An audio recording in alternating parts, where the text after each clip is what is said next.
What's up, ladies and gents, Kknowley here. Let's get right down to business and go in depth on some of the most effective weapons in the Payday 2 Rebalance beta. Remember, you can still play the beta until Monday, so if you haven't, give it a chance and be sure to provide some feedback to Overkill. This is our opportunity to shape the game going forward, and I'd hate to see people miss out on it. Anyway, in today's video, we're going to be focusing on some of the big winners in this beta, pistols, as well as having fun with an extremely high DPS setup, one of the best in the game right now. Across the board, almost every pistol in the game was buffed in some way. Low, medium and high damage pistols have all had their fire rates buffed. High in particular saw a sizable change, going from on average 230 fire rate to 400. In general, they look like a decent pick to build around in this patch, and so far I've found that to be the case for most pistols in the game, even things like the often overlooked Shimano 88, which received a much needed buff in this patch. However, even after these general weapon buffs, today we're still going to be predominantly talking about a set of Akimbo Pistols, which retain their original fire rate, yet was still notably buffed in the beta, mainly due to benefiting from the new damage range multiplier system. These can now output some of the highest damage per second in the game when used to their full potential. But first, let's take a quick look at my testing setup. Again, don't expect me to be running many team-orientated skills like Inspire when playing in the beta. I'm set up for pure damage here. The primaries we're running in this build are the Akimbo Strike 18C pistols. These things are very strong even on the live client, so it shouldn't be a huge surprise they got even more powerful, because apparently that's what Overkill are going for, M308.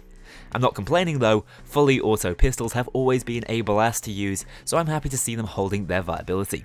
Our secondary weapon is the 5.7 AP pistol, yet another gun that wasn't buffed in this beta specifically, yet still outperforms its secondary pistol counterparts simply because it's the only one in the game that offers utility.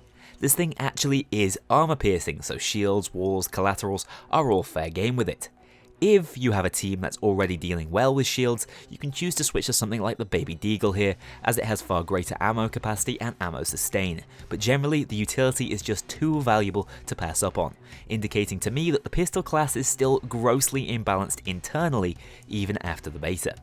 Skill-wise, this is a greedy setup, rocking Anarchist as my perk deck, not only because it's my favourite in the game, but also because its armor gating ability pairs really well with Berserker. We also run Low Blow and Unseen Strike for those crits, as well as pretty much maximizing out the Gunslinger tree for pistol skills. You can definitely be more frugal with these points, but I always want to see my weapons at their absolute best when doing initial tests. So that's the build. Remember, Suit and Molotovs as always for the Anarchist Zerg setups. Now then, let's get into the gory details of why this build feels great, and pistols generally feel more powerful in the beta. For that, we need to talk about damage range multipliers and how they impact these pistols in particular. Starting with these strikes, all Akimbo pistols do receive damage buffs when within their optimum range, and experience damage fall off when outside of that range.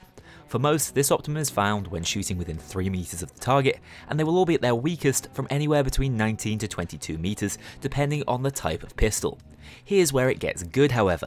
Fully auto pistols have the lowest average optimal range, but that's countered with a higher positive multiplier of up to 50% extra damage and lower negative multiplier of only 20%, meaning at all ranges, fully auto Akimbos hold up very well when compared to many of the other rebalanced weapons.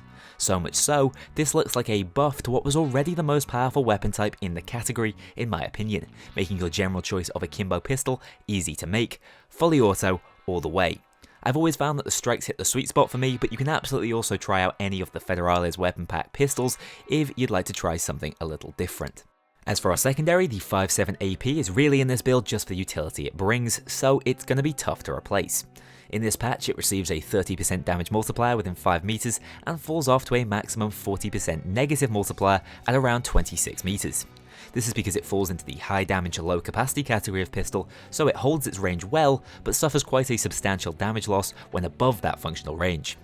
I did notice this during gameplay and have to admit the drop off is impactful, but as I say, the 5.7 is pretty much irreplaceable in any build that requires utility, so buff or a nerf, either way you're still going to want to bring it along. With those numbers now firmly planted in your skull, it's time for the part of the video you all look forward to the most, maths time. Let's do the calculation for the strike's max DPS to get a good idea of why the setup and weapon feels so busted right now. With my build and a 95% Berserker setup, in patch 203.1 we can output around 453 damage per shot after trigger happy procs, and roughly 1360 damage if we happen to crit. Now with a max damage range, we're dealing an extra 50%, so 680 or 2040. Kinda crazy when this thing has 1364 for its rate of fire stat. In other words, we're outputting almost 23 bullets a second at that damage range. The highest health target, the 48,000 health minigun dozers, last roughly 0.1 of a second up against these monsters from point blank. Now there is such a thing as too much or wasted damage, and these come close, but the fact that its DPS capabilities don't come at the loss of much accuracy, stability or ammo pickup means that hardly matters.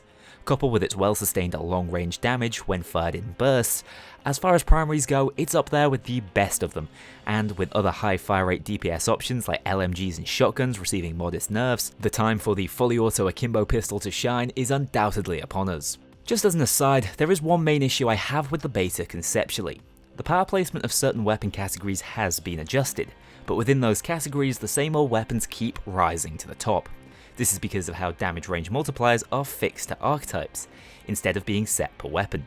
In other words, the Akimbo fully auto pistols are going to be the best by default, as they have the best overall multipliers, when in my opinion, something like the Strike should be tailored to its statistics. It's fine holding it as a better long-range option in the category to complement its decent accuracy and stability stats, but it certainly shouldn't also be receiving those huge buffs up close just because it's in the fully auto category. What I'm suggesting is that every weapon has its own individual range stats. For instance, it's fine to have a shotgun that's great up close and drops off very rapidly in effective range, but deciding to make all fully auto shotguns like that is boring. Let something like the Stakeout outperform the Isma at longer ranges. It will make every weapon feel more individual and fit more specific niches. In any case, so far this has been my favourite setup to rock during the beta, and it definitely seems to be contesting the viability of some of the old death sentence powerhouses prior to the update. The jury is still very much out on the absolute optimum setup, but I think we can see a strong case being made right here. I'm still looking forward to having some hands-on time with a few old favourites before I jump to any conclusions, and remember, this beta is still in a preliminary phase. There's a lot that will be changing between each iteration, so don't overreact to these early moves. What I would say is that this paints a very clear picture of how Overkill are trying to overcome the balance issues within Payday, and for the most part, it's proving to be a step in the right direction. Just for the love of God, something has to be done about the poor locomotive. Who did it hurt to get nerfed this hard? Poor little guy. With that said, thanks a lot for watching this video. I'll see you all very soon for more beta content. As ever, thank you very much to my Mean Infamy patrons and above. If you want to join that infamous club to see yourself in the credits or get early exclusive access to my videos, including the story videos, check out my Patreon link below. Remember that Discord is open to all if you crave some more Payday discussion. Thank you very much for watching this video, and I'll see you all very soon for the next one.